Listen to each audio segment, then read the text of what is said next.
बेंगलुरु के मुनव्वरा मस्जिद में इंसानियत और भाईचारे की अनोखी मिसाल देखने को मिली। खुद्दामुल उलमा की जानिब से मस्जिद में तमाम मज़हब के धर्मगुरु मजहबी पेशवाओं को मदऊ किया गया और इत्तेहाद का पैगाम दिया गया।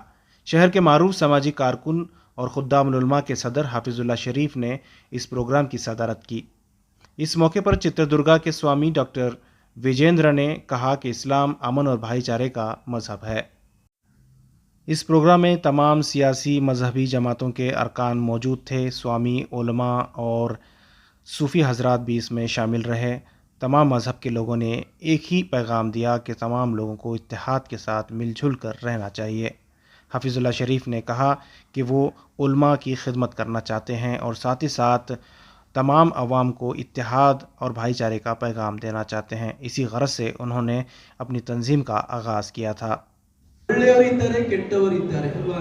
ಹಾಗಾಗಿ ನೀವೇನ್ ಮಾಡ್ಬೇಕಂತ ಹೇಳಿದ್ರೆ ಶಾಂತಿಯನ್ನು ಸಾರಿದಂತ ಆ ವಿಶ್ವ ಮಾನವ ಮಹಮ್ಮದ್ ಪೈಗಂಬರ್ ನೀವು ಪಾಲಿಸಬೇಕಾದ್ರೆ ಆ ಒಂದು ನಮ್ರತೆ, ವಿನಯತೆ, ಶಾಂತಿ ನಿಮ್ಮಲ್ಲಿರಬೇಕಂತ ನಾನು ಹೇಳ್ತಿದ್ದೀನಿ. ಮತ್ತು ವಿಶೇಷವಾಗಿ ಇವತ್ತು ನಾವು ಇಸ್ಲಾಂ ಅಂತ ಹೇಳಿದ್ರೆ ಶಾಂತಿಯ ಧರ್ಮ. ಇದೊಂದು ಶಾಂತಿಯ ಧರ್ಮ. ಈ ಶಾಂತಿ ಇಡೀ ವಿಶ್ವಕ್ಕೆ ಶಾಂತಿಯನ್ನು ಕೊಡ್ತಾ ಇದೆ, ಶಾಂತಿಯ ಧರ್ಮ. ಆದರೆ ಇತ್ತೀಚಿನ ದಿನಗಳಲ್ಲಿ ಯಾರೋ ಮುಸ್ಲಿಂ ಧರ್ಮದಲ್ಲಿ ಒಂದೆರಡು ಜನ ಮಾಡುವ ಸಮಾಜಘಾತುಕ ಕೆಲಸಗಳಿಂದ ಇಡೀ ಧರ್ಮ ಮುಸ್ಲಿಂ ಸಮುದಾಯ ಕೆಟ್ಟ ಹೆಸರು ಬರ್ತಾ ಇದೆ. ನಾನಿವತ್ತು ನಮ್ಮ ಮೌಲ್ವಿಗಳ ಹತ್ರ, ಗುರುಗಳ ಹತ್ರ ಕೇಳೋದು ಇಷ್ಟೇನೆ, ನಿಮ್ಮ ಮಕ್ಕಳಿಗೆ ವಿಶೇಷವಾಗಿ ನಿಮ್ಮ ಮದ್ರಸ್ಗಳಲ್ಲಿ ಅವರಿಗೆ ಸೌಹಾರ್ದತೆಯ, ಪ್ರೀತಿಯ, ಸ್ನೇಹದಿಂದ ಮಾಡುವ ಒಂದು ಪಾಠವನ್ನು ಹೇಳ್ಕೊಟ್ರೆ ಇವತ್ತು ನಮ್ಮ ಇಡೀ ಭಾರತ ಸೌಹಾರ್ದತೆಯ ನೆಲೆಬೀಡಾಗಿರ್ತದೆ. ಆದ್ರೆ ನಾವು ಹಿಂಗ್ ಕಾಣ್ತಾ ಇಲ್ಲ. ಪ್ರತಿದಿನ ಕೂಡ ನೀವು ಟಿವಿಯಲ್ಲಿ ನ್ಯೂಸ್ ಅಲ್ಲಿ ನೋಡ್ಬೋದು, ದೇವಸ್ಥಾನ ಕಲ್ಲು ಹೊಡೆಯೋದು, ಮಸೀದಿ ಕಲ್ಲು ಹೊಡೆಯೋದು, ಇನ್ನೇನು ಕೋಮು ಕಲಬೆಗಳು, ಇದೆಲ್ಲ ನಾವು ತೆಗಿಬೇಕಂತ ಹೇಳಿದ್ರೆ ಮೊದಲು ನಮ್ಮ ಏನು ಪೈಗಂಬರ್ ಅವರ ಒಂದು ಸಂದೇಶ, ಶಾಂತಿಯ ಸಂದೇಶ ನಿಮ್ಮ ಹೃದಯಗಳಲ್ಲಿ ಅಡಗಿರಬೇಕು. आज जो है इफ्तियारी कूटा, जिस तरह हम बोलते हैं, हिंदू, मुस्लिम, सिख, ईसाई सब मिलके आपस में हम भाई भाई। काफ़ी दिनों से खुद्दामुल उलमा के ज़िम्मेदारों ने रमज़ान के मसरूफियत के बावजूद भी, ये इबादत का महीना है, हम सब मिलके ये तय करें कि एक इफ्तियार पार्टी बनाए। इसमें कोई पार्टी नहीं, कोई सियासत नहीं, कोई मतलब नहीं, सिर्फ इंसानियत सबसे बड़ी जो है आज जो है सबको ज़रूरत है।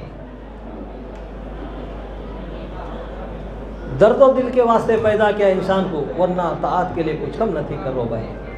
अल्लाह ताला ने हम इंसानों को एक दूसरों का दर्द बांटने के लिए पैदा किया। बस वो हम इकट्ठा होकर दिखाए कि इंसानियत क्या है। यहाँ कोई मज़हब नहीं, यहाँ कोई ज़ात नहीं, यहाँ सिर्फ ज़ात इंसानियत की। यहाँ किसी का मज़हब नहीं, मज़हब सिर्फ अपनी इंसानियत, अपनी अखलाक। ಬಸವಣ್ಣನವರು ಏನು ಹೇಳ್ತಾರೆ, ಮಾತೆ ಮುತ್ತು, ಮಾತೆ ಮಾಣಿಕ್ಯ, ಮಾತೆ ಮತಿಸಿ ಬಂದ ನಾದದ ಲೋಲ, ಮಾತು ಬಲ್ಲವನ್ನು ಮೂರು ಲೋಕ ಗೆಲ್ಲವನಯ್ಯ। इंसान को जो अल्लाह ताला ने क़ुव्वत बोल दिया है, ये क़ुव्वत बोल, मीठी बात, मुल्क क्या है, मीठी बोली से हम हर एक का दिल जीत सकते हैं। अमन की ज़िंदगी करना चाहिए, अमन से बनती है ज़िंदगी, जन्नत भी जहन्नम भी। ये काकी अपनी फितरत में ना नूरी है ना नारी है। ಎಲ್ಲ ಜಾತಿಯಲ್ಲಿ ಒಳ್ಳೆಯವರು ಹೆಚ್ಚಿಗಿದೆ, ಎಲ್ಲ ಜಾತಿಯಲ್ಲಿ ಸಮೇತ ಕೆಲವರು ಕೆಟ್ಟವರು ಇದ್ದೇ ಇರ್ತಾರೆ.